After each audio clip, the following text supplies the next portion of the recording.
Prépare-toi pour un voyage transformateur dans cette vidéo sur l'entraînement mental en 7 points. Nous allons explorer des pratiques profondes qui t'aideront à cultiver un esprit plus ouvert, résilient et compatissant. Tu découvriras comment appliquer des enseignements millénaires dans ta vie quotidienne pour affronter les défis avec sagesse et renforcer ta connexion avec les autres. Ne manque pas cette occasion de continuer à évoluer sur ton chemin spirituel. Les 5 forces, des outils pour une transformation profonde. Dans les enseignements de l'entraînement mental en 7 points, il existe un ensemble de pratiques qui agissent comme un moteur interne, un système qui impulse tout le processus de transformation personnelle. Ces pratiques sont connues sous le nom des 5 forces. Bien que leur nom puisse sembler abstrait, elles sont en réalité des outils très concrets que nous pouvons appliquer dans notre vie quotidienne pour cultiver un esprit plus éveillé, concentré et compatissant. La première force est la motivation. Tout commence par l'intention. Pourquoi pratiquons-nous? Qu'est-ce qui nous pousse à vouloir changer, à chercher une vie plus significative? Cette motivation ne doit pas être superficielle. Il ne s'agit pas de chercher des résultats rapides ni de fuir la douleur, mais d'éveiller une intention profonde de transformation. Lorsque notre pratique naît du désir sincère d'alléger la souffrance, qu'elle soit personnelle ou pour les autres, elle devient une source inépuisable d'énergie. C'est pourquoi il est si important de commencer chaque jour en rappelant cette motivation avant de sortir du lit, avant de regarder ton téléphone. Fais une pause et souviens-toi pourquoi tu es ici, vers où tu veux aller.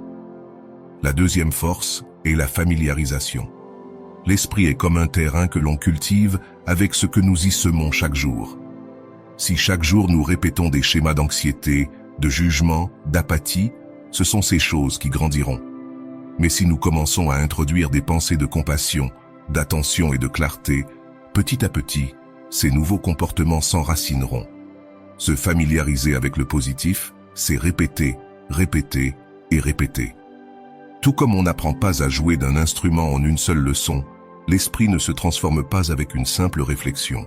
C'est la pratique constante, la répétition consciente qui génère le changement. Avant de continuer, si tu es nouveau sur ma chaîne, profite pour t'abonner et activer la cloche pour continuer à recevoir mon contenu et t'aider à vivre une vie beaucoup plus épanouie. La troisième force est la semence du mérite. Ce concept est profond dans le bouddhisme. Chaque action positive que nous accomplissons laisse une empreinte dans l'esprit, que ce soit un mot gentil, un geste de générosité ou une méditation sincère. Tout cela s'ajoute. Ces actions créent un terrain fertile où les bonnes qualités peuvent s'épanouir. Semer du mérite ne signifie pas faire les choses dans le but de recevoir quelque chose en retour, mais agir avec intégrité et éthique, en sachant que tout ce que nous faisons, pensons et disons, laisse une marque. Cette vision nous invite à vivre avec plus de conscience et de responsabilité. La quatrième force est l'élimination de l'ego. Non pas dans le sens de détruire la personnalité, mais de lâcher prise par rapport à cette attache rigide à l'ego. Ce désir constant de vouloir contrôler, de se comparer, de se protéger à tout prix. Cette force nous invite à nous ouvrir et à regarder au-delà de notre bulle, à voir que tout ce que nous vivons est interconnecté. Nous ne sommes pas des êtres isolés, mais nous faisons partie d'un réseau vivant. À chaque fois que nous cessons de nous prendre trop au sérieux, que nous lâchons notre fierté, que nous acceptons notre vulnérabilité, cette force du détachement de l'ego s'active et nous libère. La cinquième force est la dévotion. Cette pratique clôt le cycle. Après toute action positive, nous consacrons ces bienfaits au bien-être de tous les êtres humains. C'est une manière très puissante d'étendre l'impact de notre pratique. Nous ne le faisons pas seulement pour nous, mais pour le monde entier. Nous consacrons nos paroles, nos silences, nos réflexions, même nos difficultés, comme une offrande de transformation. C'est comme semer une graine et souhaiter qu'elle donne des fruits, non seulement dans ton jardin, mais dans celui de tous. Ces 5 forces ne sont pas des idées abstraites ni des rituels compliqués. Ce sont des outils pratiques que tu peux appliquer chaque jour. Tu peux commencer ta matinée avec la bonne motivation. Au cours de la journée, tu peux te familiariser avec des pensées positives. Tu peux agir avec bonté et semer du mérite. Tu peux observer ton ego et lâcher ses pièges. Et en fin de journée, tu peux consacrer ta pratique au bien-être de tous les êtres humains. Lorsque ces forces s'intègrent dans ta vie, tout change. Tu deviens plus conscient de ce que tu penses, de comment tu parles, de pourquoi tu fais ce que tu fais. Et cette conscience est le début d'une transformation profonde. Ce chapitre ne cherche pas à te donner des réponses fermées, mais à t'ouvrir des portes pour que tu explores, pour que tu expérimentes, pour que tu découvres par toi-même le pouvoir que tu possèdes lorsque tu alignes ton esprit, ton cœur et tes actions. Engagement essentiel dans l'entraînement mental. Toute véritable transformation nécessite des engagements internes. Il ne suffit pas d'avoir de bonnes intentions ou des moments de clarté. Pour qu'un enseignement prenne racine et devienne une partie de ta vie, tu dois prendre des engagements internes, des décisions fermes qui te soutiendront lorsque la motivation faiblira ou lorsque les émotions te secoueront. Dans le contexte de l'entraînement mental en 7 points, ces engagements ne sont pas des règles rigides ni des promesses vides. Ce sont des rappels vivants, des principes qui te lient au but de ta pratique. Ils fonctionnent comme une boussole spirituelle qui t'aide à maintenir ta direction en période de confusion ou de découragement. L'un des engagements les plus importants est de pratiquer avec constance, même dans les circonstances les plus petites. Il ne s'agit pas d'attendre le moment parfait ou d'être en paix pour appliquer les enseignements. Au contraire, l'engagement consiste à pratiquer au milieu du trafic, de la précipitation, du conflit, de la fatigue. La vie est le dojo. Chaque conversation difficile, chaque émotion qui te déborde, chaque réaction automatique est une occasion d'entraîner ton esprit. Un autre engagement central est de ne jamais abandonner personne. C'est l'un des enseignements les plus radicaux du Lojong.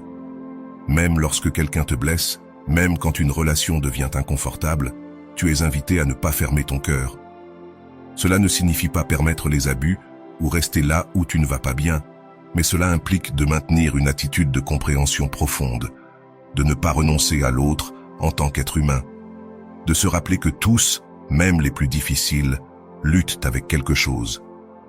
Il y a aussi un engagement profond à reconnaître tes erreurs sans tomber dans la culpabilité. C'est essentiel. Le chemin spirituel ne cherche pas la perfection, mais l'honnêteté. Pouvoir dire « Oui, je me suis trompé, j'ai agi par ego, j'ai réagi durement, je me suis laissé emporter par la peur. » Et, à partir de là, réparer, demander pardon si nécessaire, apprendre et avancer. Tomber fait partie du processus. Ce qui fait la différence, c'est de se relever avec humilité. Un autre engagement essentiel est de protéger la pratique de la dispersion. Dans le monde actuel, il est facile de se distraire, de perdre le focus, de se laisser emporter par la masse d'informations. Mais si tu veux que ta pratique ait de la force, tu dois la protéger, lui faire de la place dans ta vie. Consacre quelques minutes chaque jour à méditer, lire, respirer. Il n'est pas nécessaire d'avoir beaucoup de temps. Ce qui fait la différence, c'est la présence, la régularité, l'intention. Un engagement très puissant est d'utiliser les émotions négatives comme une partie du chemin. Plutôt que de réprimer la colère, la peur, la tristesse, l'entraînement mental nous invite à les regarder avec lucidité, à voir ce qui les génère, quelle histoire nous nous racontons, quelles blessures se réveillent, et, à partir de cette observation, les transformer. L'émotion n'est pas l'ennemi, c'est un message, une énergie qui, si elle est bien canalisée, peut se transformer en compréhension, en énergie vitale, en compassion. Enfin, il y a un engagement à voir tous les êtres comme égaux. Cet enseignement va au cœur du bouddhisme. Personne n'est plus important qu'un autre. Tous ont droit au bonheur, tous souffrent, tous cherchent leur place dans le monde. Cet engagement change la manière dont tu regardes les autres. Lorsque tu cesses de diviser entre les miens et les autres, ton cœur s'élargit, il devient plus humain. Ces engagements ne sont pas faciles. Ils exigent du courage, de la patience, de la persévérance. Mais chaque fois que tu t'en souviens, chaque fois que tu choisis de les suivre, même pour un instant, tu renforces une partie de toi qui est sage, compatissante et libre. Tu retournes à ce que tu es au plus profond de toi. Ne t'inquiète pas si tu oublies parfois, si tu te laisses distraire, si tu trébuches. C'est une partie du processus. L'important est de revenir, de te rappeler, de réaffirmer l'engagement, car chaque fois que tu reviens, tu entraînes ton esprit. Et chaque fois que tu entraînes ton esprit, tu sèmes la liberté. Précepte clé pour renforcer la pratique quotidienne. Dans le Lojong, en plus des enseignements profonds et des engagements internes, nous trouvons une série de préceptes qui agissent comme des rappels pratiques. Ce sont comme des panneaux de signalisation sur le chemin de la conscience, des indications simples. Il existe des préceptes puissants qui t'aident à maintenir le cap, surtout dans les moments où il est plus facile de s'écarter de son chemin. Ces préceptes ne sont pas des normes morales imposées de l'extérieur, mais des suggestions issues de l'expérience directe de ceux qui ont parcouru ce chemin pendant des siècles. Ils sont comme des cartes qui te montrent tout marcher quand la brume des émotions ou de la distraction mentale apparaît. L'un des premiers préceptes est de ne pas attendre des résultats rapides. Dans le monde moderne, où tout est instantané, cette idée peut sembler contre-culturelle, mais la transformation intérieure prend du temps. Il ne s'agit pas de changer du jour au lendemain, mais de cultiver petit à petit une nouvelle manière d'être dans le monde. Ce précepte te rappelle que tu sèmes des graines que tu ne verras peut-être pas germer immédiatement, mais qui donneront des fruits si tu continues à les arroser avec patience et constance. Un autre précepte essentiel est de ne pas utiliser la pratique pour gagner du statut, de la reconnaissance ou un avantage personnel. Parfois, lorsque quelqu'un commence à progresser sur son chemin spirituel, il peut tomber dans le piège de l'ego spirituel, se sentant plus sage, plus éveillé, plus spécial que les autres. Ce précepte est un appel à maintenir l'humilité et à se rappeler que le but n'est pas de briller, mais de servir, de ne pas s'élever au-dessus des autres, mais de se rapprocher plus profondément de tous. Il y a aussi le précepte de ne pas parler des erreurs des autres. Cela fait partie des plus difficiles, car parfois, sans nous en rendre compte, nous tombons dans la critique, le jugement et la rumeur. L'entraînement mental nous invite à regarder à l'intérieur avant de pointer du doigt vers l'extérieur, non pour nier les erreurs dans le monde, mais pour ne pas utiliser ces erreurs comme excuse pour nous sentir supérieurs ou nourrir du ressentiment. Ce précepte cultive un regard plus compatissant et plus introspectif. Un autre principe important est de ne pas abandonner ceux qui sont sur le chemin avec toi, qu'ils partagent ta pratique ou non. Il y a des personnes qui sont proches de toi émotionnellement ou spirituellement, et parfois, lorsqu'elles ne réagissent pas comme nous l'espérons ou nous déçoivent, la tentation de nous éloigner ou de couper les liens apparaît. Mais ce précepte nous rappelle que le véritable amour et la véritable compassion se montrent dans les moments difficiles. Soutenir les autres ne signifie pas porter leur fardeau, mais être disponible avec le cœur ouvert. Un précepte qui peut sembler mineur, mais qui est profondément significatif, est de maintenir le sens de l'humour, de ne pas se prendre trop au sérieux, de rire de ses propres contradictions, de ses propres erreurs et des trébuchements de l'ego. Un humour authentique est signe de sagesse, non de moquerie ni de sarcasme, mais cette capacité à regarder les choses humaines avec légèreté et tendresse. Rire non comme une échappatoire, mais comme un acte de lucidité. Et bien sûr, un précepte central est de maintenir l'engagement envers la pratique, même lorsque personne ne te regarde. Cela signifie de pratiquer non pas pour le montrer sur les réseaux sociaux, ni pour obtenir de la validation, mais parce que ton cœur te le demande, parce que tu sais que cette pratique te transforme, te fait du bien et te connecte à quelque chose de plus grand. Pratiquer dans le silence, dans l'invisible, dans le quotidien, c'est là que se forge le caractère spirituel. Ces préceptes, bien qu'ils soient brefs, ont un pouvoir immense. Tu n'as pas besoin de les retenir tous en même temps. Tu peux en choisir un et te concentrer dessus pendant un jour, une semaine ou un mois. Regarde comment ils changent ta manière de penser, de parler, d'agir. Utilise-les comme des ancres lorsque ton esprit s'agite, comme des phares lorsque le chemin s'assombrit. Et surtout, comprends qu'ils ne sont pas des commandements rigides, mais des portes qui s'ouvrent lorsque tu choisis de regarder plus profondément. Chaque précepte est une invitation à vivre avec plus de présence, plus d'amour, plus d'authenticité. Il n'est pas nécessaire de vivre de manière parfaite, il faut vivre éveillé, avec intention, avec le cœur. Surmonter les obstacles communs sur le chemin spirituel. Avancer sur le chemin spirituel n'est pas un processus linéaire ni exempt de défis. En fait, à mesure que tu approfondis ta pratique, des obstacles qui étaient auparavant cachés apparaissent. Et ce n'est pas une erreur, c'est une partie du voyage. C'est comme nettoyer une maison. Au début, tout semble tranquille, mais quand tu commences à déplacer les meubles, tu découvres de la poussière accumulée et des coins oubliés. Il en va de même pour l'esprit. L'un des obstacles les plus courants est la démotivation.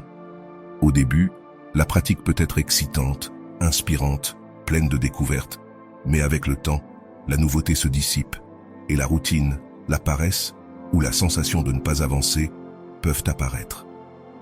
C'est ici qu'intervient la motivation profonde, reconnecter avec ce désir initial de vivre avec plus de sens, se rappeler pourquoi tu as commencé et accepter que la véritable croissance se produit lorsque tu continues à pratiquer, même quand tu n'en as pas envie. La constance face au découragement est une victoire silencieuse. Un autre obstacle très fréquent est l'autocritique excessive. Certains, en entrant en contact avec leur monde intérieur, commencent à voir toutes leurs ombres, l'impatience, l'égoïsme, la colère, l'envie, et cela peut générer de la culpabilité ou de la frustration. Mais ce chemin n'est pas là pour se juger davantage, mais pour mieux se comprendre.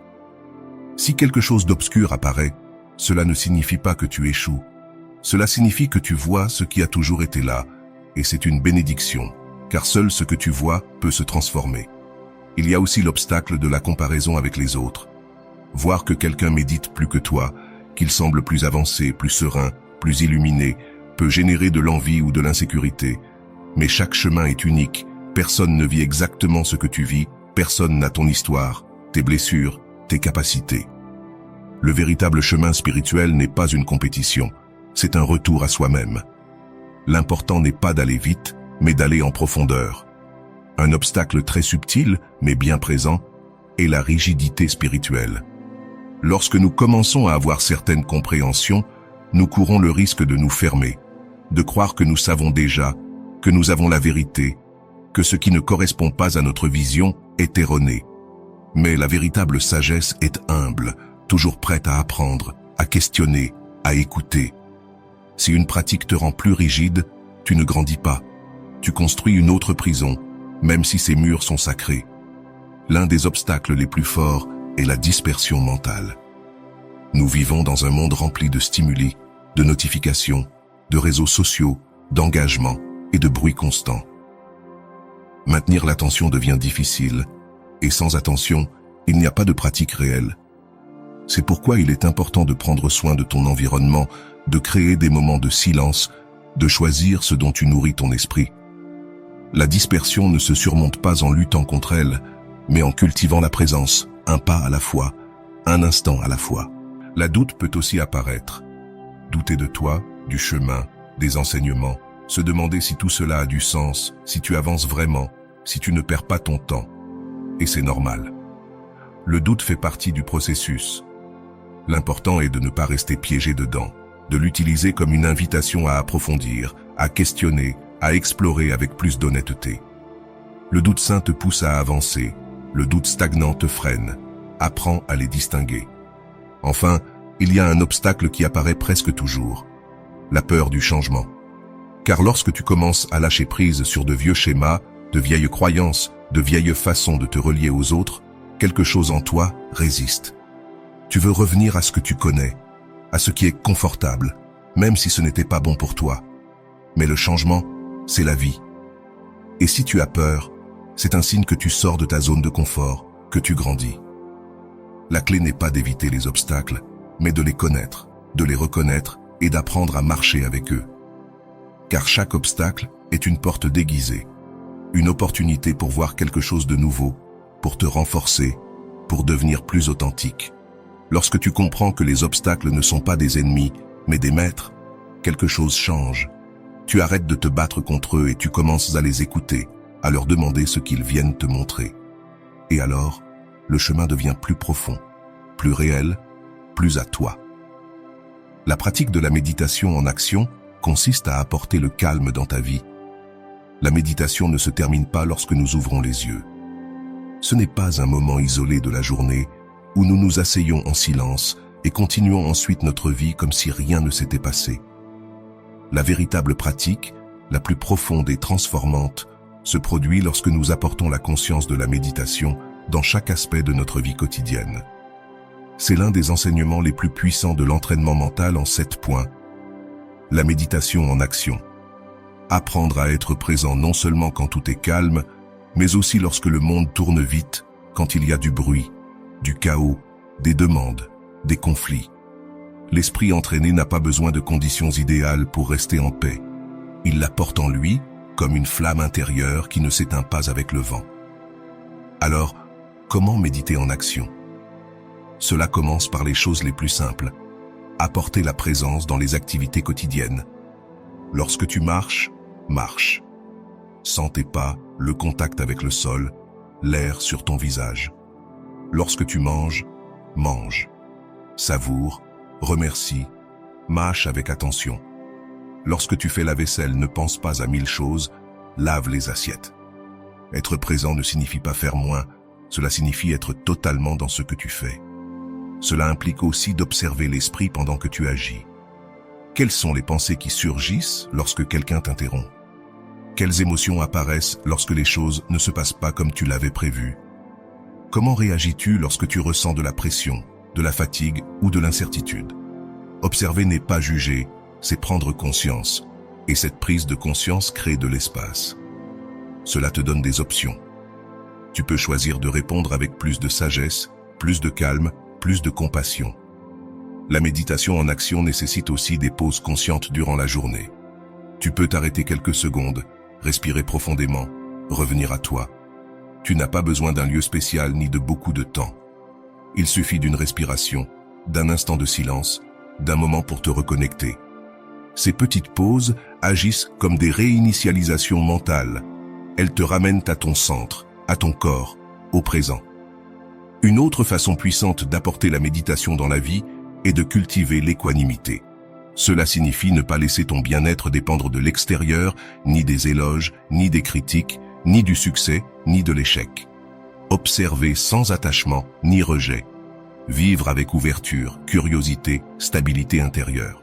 Lorsque tu développes cette qualité, la vie cesse de te secouer autant. Tu ne réagis plus comme avant. Tu peux rester centré même au milieu du mouvement. Tu peux aussi pratiquer l'écoute attentive.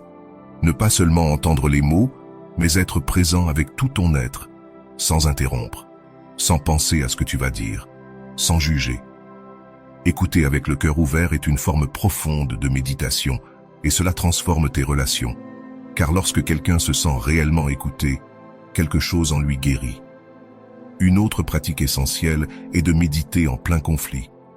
Tu n'as pas besoin de t'isoler pour retrouver le calme. Tu peux être en pleine discussion, prendre conscience de ta tension, de ta respiration, de tes pensées. Tu peux t'arrêter une seconde avant de répondre, changer de ton, choisir un autre mot, lâcher l'impulsion. Cela, c'est une méditation réelle, celle qui change ta vie et celle des autres. La méditation en action se manifeste également dans des actes de service. Aider quelqu'un, prendre soin d'un autre, donner un conseil avec amour.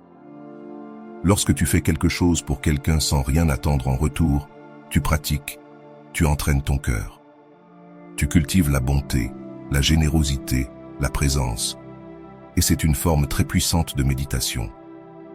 Il n'est pas nécessaire d'être moine ni de vivre dans un temple. La vie quotidienne est le cadre parfait pour pratiquer, au travail, en famille, dans la rue. Chaque moment est une opportunité, et peu importe si tu te laisses distraire ou si tu oublies. Ce qui compte, c'est de revenir. Chaque fois que tu reviens, chaque fois que tu choisis d'être présent, tu entraînes ton esprit. Et chaque fois que tu entraînes ton esprit, tu transformes ton monde. Le rôle de l'éthique dans le développement d'un esprit éveillé. L'éthique dans le chemin spirituel bouddhiste n'est pas une liste d'interdictions ni un ensemble de règles imposées de l'extérieur.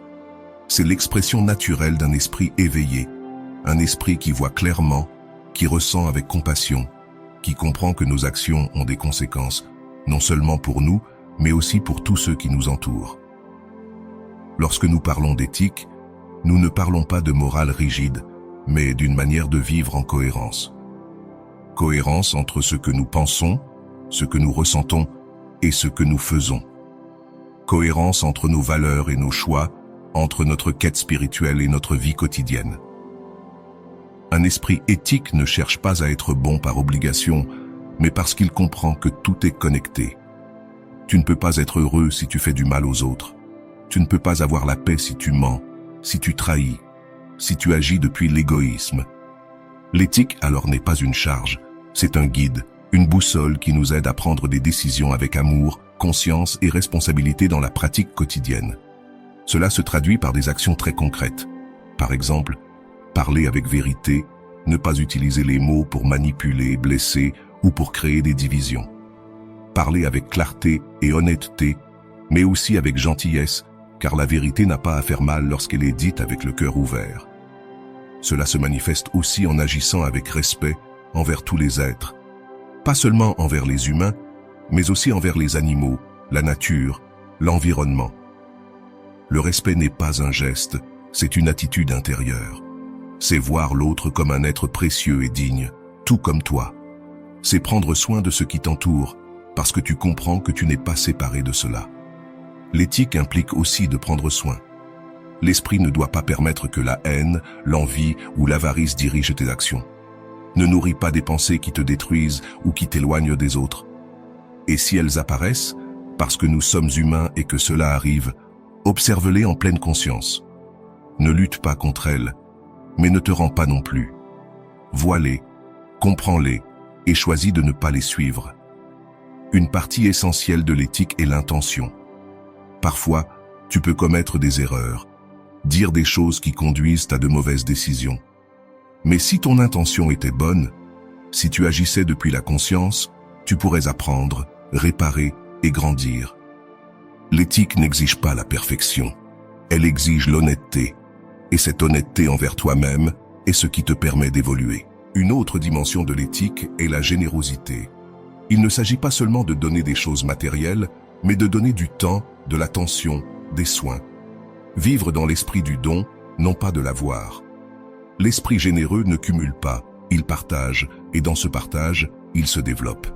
Car donner avec le cœur n'appauvrit pas, cela enrichit. Il existe aussi une éthique profonde dans la manière dont nous nous relions à nous-mêmes. Comment te parles-tu? Comment te traites-tu lorsque tu échoues? Te soignes-tu ou te punis-tu? La compassion commence par soi-même. Si tu ne peux pas être bienveillant avec toi-même, il te sera difficile de l'être avec les autres. Et si tu l'es, souvent ce sera par sacrifice, et non par amour véritable. L'éthique dans le bouddhisme n'est pas une obligation pour obtenir une récompense spirituelle. C'est la base sur laquelle se construit une vie lucide. Lorsque ta conduite est cohérente avec ton cœur, tu n'as pas besoin de masque. Tu n'as pas besoin de te défendre, de te justifier ni de te cacher. Tu vis avec légèreté, avec paix et dignité, et cette paix intérieure n'a pas de prix. C'est pourquoi, lorsque tu cultives une éthique authentique, tu prépares le terrain pour que tout le reste puisse fleurir. La méditation, la sagesse, la compassion, la liberté intérieure. Sans éthique, tout devient fragile. Avec de l'éthique, tout devient solide, car tu sais que tu peux avoir confiance en toi. Et lorsque tu as confiance en toi, le monde cesse d'être une menace. Vivre avec éthique, c'est une manière d'aimer, toi-même, les autres, la vie. Conclusion et prochain pas dans ton voyage. Arriver à la fin de cette troisième partie ne signifie pas que le chemin se termine ici. Au contraire, chaque enseignement, chaque réflexion, chaque pratique partagée est une porte qui s'ouvre sur quelque chose de plus profond, un voyage qui ne se mesure pas en kilomètres, ni en succès visible, mais en transformation interne. Des changements silencieux mais puissants, des changements qui, bien qu'ils ne soient pas toujours visibles de l'extérieur, transforment tout à l'intérieur. L'entraînement mental en 7 points n'est pas une philosophie pour collectionner des idées agréables, c'est une carte pour vivre avec plus de conscience, plus de compassion, plus de but. C'est une invitation à voir le monde sous un autre angle, à percevoir chaque expérience, même les plus douloureuses, comme une partie du réveil, à arrêter de résister et à commencer à transformer. Si tu es arrivé jusqu'ici, c'est qu'il y a quelque chose en toi qui est prêt à changer. Quelque chose qui veut comprendre au-delà de la superficialité. Quelque chose qui ne se contente plus de vivre en mode automatique. Ce quelque chose, c'est ta sagesse intérieure. Et l'écouter est le premier grand acte de liberté. Maintenant, tu sais que tu peux appliquer les enseignements du Lojong dans ta vie quotidienne, dans la manière dont tu parles, dont tu écoutes, comment tu fais face aux conflits, comment tu traites les autres. Tu sais que tu peux transformer les obstacles en maîtres, que tu peux pratiquer même lorsque tu es en mouvement, que tu peux revenir à toi avec une simple respiration. Mais ce qui est le plus important maintenant, c'est que tu sais que tu n'es pas seul. Il y a des milliers de personnes comme toi qui sont en train de s'éveiller, qui en ont assez de vivre dans la peur, dans la réactivité, dans le vide. Elles cherchent, non pas à l'extérieur, mais à l'intérieur. Et même si le chemin est long et parfois difficile, il est aussi beau, car chaque pas que tu fais te rapproche davantage de ton essence, de ton cœur, de ta pleine humanité. Alors, je t'invite à ne pas lâcher ce chemin, à continuer d'explorer, d'apprendre, de pratiquer, mais surtout de vivre. Car la spiritualité n'est pas une échappatoire, c'est une manière d'être plus présent, plus réel, plus vivant. Merci d'être ici, merci d'ouvrir ton esprit et ton cœur à ces enseignements. Si tu sens que ce contenu t'a apporté quelque chose de précieux, ne pars pas sans t'abonner à la chaîne. Cela nous aide à continuer de partager du contenu profond et transformateur avec davantage de personnes. Et si une partie de cette série a résonné en toi, nous t'invitons à laisser un commentaire. Dis-nous ce qui t'a touché, ce que tu appliques dans ta vie, ou quel sujet tu aimerais explorer à l'avenir. Car cet espace n'est pas seulement une chaîne, c'est une communauté, un endroit où nous grandissons ensemble. Nous nous retrouvons dans la prochaine vidéo où nous continuerons de découvrir de nouvelles couches de sagesse, de nouveaux outils pour vivre avec du sens et de nouvelles façons de nous éveiller à ce que nous sommes vraiment.